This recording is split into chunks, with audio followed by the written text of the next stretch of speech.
అక్క ఏం లేదక్క. ఏం లేకపోతే ఎందుకమ్మా కంగారు? ఆ బ్యాగ్లో ఏముందో చూపించు.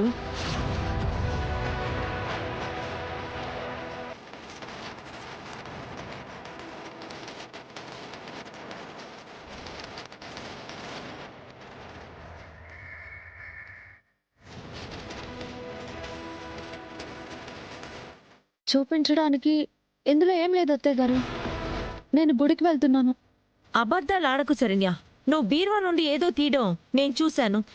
గుడికి వెళ్లే వాళ్ళెవరు ఇలాంటి బ్యాగ్ని తీసుకెళ్లరు. అయినా అంత సీక్రెట్ గా మీరిద్దరూ కలిసి ఎక్కడికి వెళ్తున్నారు? ప్రీతి, ఏం మాట్లాడుతున్నావు? సీక్రెట్ ఏంటి? మాటలు జాగ్రత్తగా రాని.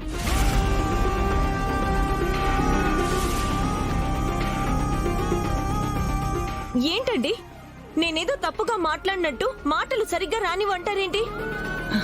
నేను అడిగిన దానికి ఆన్సర్ చెప్పకుండా జస్ట్ నేను అన్న మాటకి మాత్రమే మీరు రియాక్ట్ అవ్వడం ఏంటి?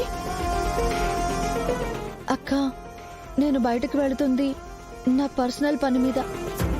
ఆన్ ద వేలో బావగారు డ్రాప్ చేస్తానంటేను బావగారికి ఏ సంబంధం లేదు. ఇది నా పర్సనల్ అక్క.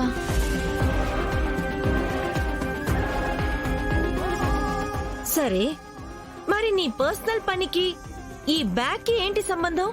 కనీసం అదైనా చెప్పాలి కదా. గుడని చెప్తే నమ్మేయాలా?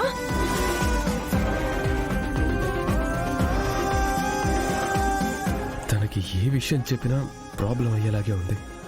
ఏం కవర్ చేయాలో తెలియట్లేదే. ఇప్పుడు ఆ బ్యాగ్ కనుక ఓపెన్ చేస్తే అసలు విషయం బయటపడుతుంది. అనవసరంగా ఇప్పుడు శరణ్య ఇబ్బందులు ఎదుర్కొంటుంది. ఏం చెయ్యాలి? అరే, తనేదో పర్సనల్ పని మీద వెళ్తుంది. ఎందుకు వెళ్లే ముందు తనని ఇబ్బంది పెట్టడం? అంటే ఏంటండి, శరణ్యని మరీ ఇంత వెనకేసుకొస్తున్నారు?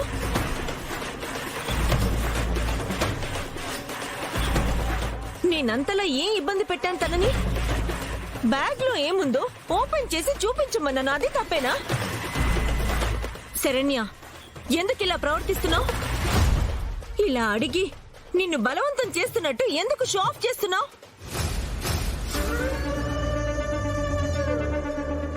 శరణ్య, ప్రీతి మాటల్ని తప్పుగా తీసుకోకు. నువ్వేంటో కూడా నాకు తెలుసు. ఇలా అడిగింది అని ప్రీతిని తప్పుగా తీసుకోవాల్సిన అవసరం లేదు. ఈ ఇంటి పెద్ద కోడలిగా ఇదంతా తన బాధ్యతలోని భాగమే. బ్యాగ్లో ఏమీ లేదు అన్నావు. ఆ బ్యాగ్ని ఓపెన్ చేసి చూపించమ్మా.